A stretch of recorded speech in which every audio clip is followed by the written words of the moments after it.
आप सभी को मेरी तरफ से राम राम।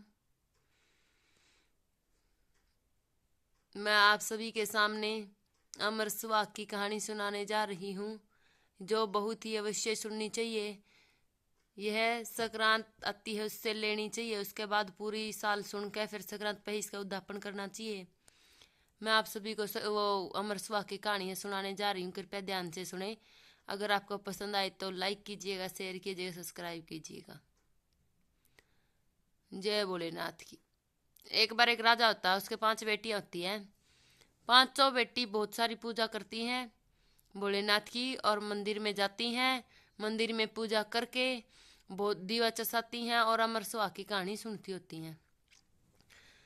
तो चार होती है, चारों का तो बड़ा देर तक दीवा चसता है और एक का थोड़ा सा कम चसता है। तो वो कहती है कि मेरा दीवा क्यों कम चसता है। घर पे आके बोलती है, माँ मेरा दीवा तो थोड़ी देर चसा है, इनका ज्यादा देर तक चसा है। वो उसकी माँ बोलती कि बेटी कोई बात नहीं, ऐसा हो जाता है, थोड़ा सा आज घी फालतू डाल दी उसमें अंदर।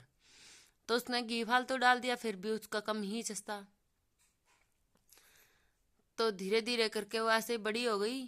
बड़ी होने के बाद उसकी शादी कर दी, पांचों की शादी कर दी। जो वो चार का दीवा बढ़िया चसा करता, कई देर तक चसा करता, जो ज्यादा देर तक चसा करता, उनके मतलब अच्छे घर बार मिल गए, अमीर खानदान मिल गए। और जो वो थोड़ा सा कम चसा करता, उसका दीवा थोड़ा सा उसका गरीब घर बार मिल गया। गरीब घर बार मिल गया तो अपना वो इतना गरीब था, लकड़ी काट लेता वन में से और उनको बेचकर अपना खाने का गुजारा चला लेते था। तो रोज ऐसे लकड़ी लाता और अपना काम चला लेते थे। एक दिन कम लकड़ियां लेके आया तो उसकी वो जो औरत थी वो कहने लगी कि आज क्या बात, आज तो आप थोड़ी लकड़ियां लेके आए। वो कहता है कि आज मेरी तबीयत खराब थी, मेरे से इतनी कटी, मैं थोड़ी लकड़ी ले आया। तो वो कहती कोई बात नहीं, आप चिंता मत करो, आज हम थोड़ा खा लेंगे। तो उसके बाद फिर वो सो जाता खाना पीना खा के, और सुबह उठता, सुबह फिर चलता है लकड़ियों के लिए वन में। उसकी पत्नी जल्दी जल्दी काम कर लेती है, जल्दी उठकर कहती है आज आप अकेले नहीं जाओगे, आज आपके साथ मैं चलूंगी, आज आपके साथ मैं चलूंगी कहने लगी। तो उसके पति कहते हैं चलो। चल पड़ती है, चलते चलते वहां पे वन में पहुंच जाते हैं। वहां पर लकड़ियां काटने लगता है, तो धीरे धीरे लकड़ियां काटता है, काटते काटते उसको चक्कर आ जाता है। चक्कर आते ही वो गिर जाता है, गिरता है तो देखती है तो वो मर जाता है। तो वो उसको बार बार हिला रही होती, वो बोल नहीं रहे, तो वो रोने लग जाती है। वो जोर जोर से रो रही है, कह रही है अगर इसको यहाँ छोड़ दूंगी तो इसको यहाँ पर शेर या बगेरे कुछ भी मतलब बड़े बड़े जानवर होते हैं जंगल में तो खा जाएंगे। अगर घर पे लेके जाऊंगी तो मेरे से अकेली से ये चलेंगे नहीं। तो ऐसे करते करते बहुत देर होगी, रो रही होती है। तो महादेव पार्वती मतलब शिव जी और पार्वती माता भ्रमण करते हुए आ रहे थे। तो वो पार्वती माता कहती देखो महाराज कौन रो रहा है, किसकी दुखिया, कौन दुखिया मतलब किसकी आवाज आ रही रोने की, देखो इसके दुखड़े दूर करो।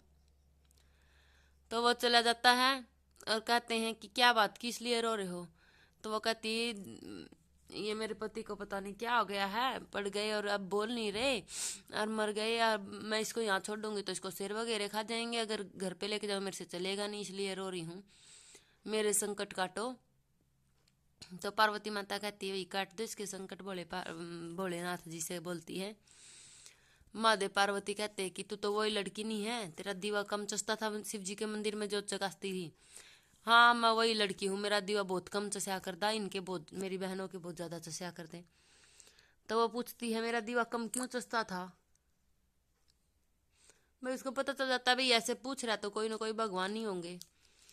मेरा दीवा कम क्यों चसता था, वो कहता है कि तेरा दीवा इसलिए कम चसता था, तूने अमर सुहाग की कहानी ध्यान से नहीं सुनी और जल्दी में दड़बड़ दड़बड़ में सुनती थी, इसलिए कहीं से तेरा पल्ला पड़ती थी और कहीं से नहीं सुनती थी, इसलिए ये काम हुआ है। तो वो कहती है मुझे माफ कर दो, मेरा अमर सुहाग कर दो, मैं ये कहानी बहुत अच्छे से सुनूं और मुझे इसका उद्यापन बता दो, पर मेरा अमर सुहाग कर दो। शिवजी महाराज उन्हें जल का छिट्टा दे देते हैं, हर हर हर महादेव खड़े हो जाते हैं। वो बड़े सोए ऐसे बोलते हैं। उसकी पत्नी कहती है नहीं सोए नहीं, आप तो ऐसे ऐसे मर गए थे और महादेव पार्वती जी की कृपा से आप तो दोबारा से खड़े जीवित मतलब जन्म दान मिला है, या फिर नु ले लो पुनर्जन्म, दोबारा से जन्म मिला है उनको। वो कहता है अच्छा। दोनों जने उनके पैरों में गिर जाते हैं और बोलते हैं हे महाराज हमें बताओ, इसका उद्यापन भी बताओ और ये इसका फल बताओ कैसे ये करनी है।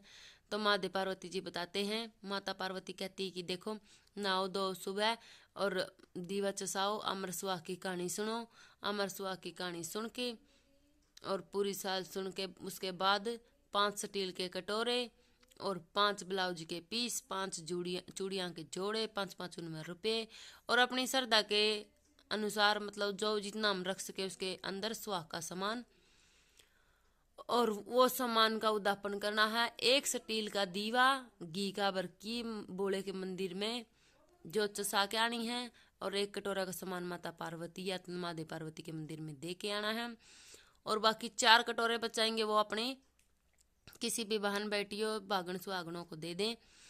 तो वो घर पे जाती है, अपने नहाती है धोती है, अपने पति के सामने बैठ पति को बोलती है आ जाओ, अमर सुहा की कहानी सुनेंगे। जो तसाती है अमर सुहा की कहानी सुनती है और उसका भगवान सभी चीज़ों के ठाठ लग जाते हैं। 9वें महीने उसको एक पुत्र की प्राप्ति होती है और उसके बाद उसके घर में अंधन का कोई मतलब कमी नहीं रहती है। भगवान अमर सुहाग की कहानी जैसी उस औरत को मिली ऐसी सब किसी को मिली है। जैसा उसका सुहाग अमर हुआ ऐसा सब किसी का हो, कहने वाले का भी, सुनने वाले का भी, उकारे भरने वाले के भी।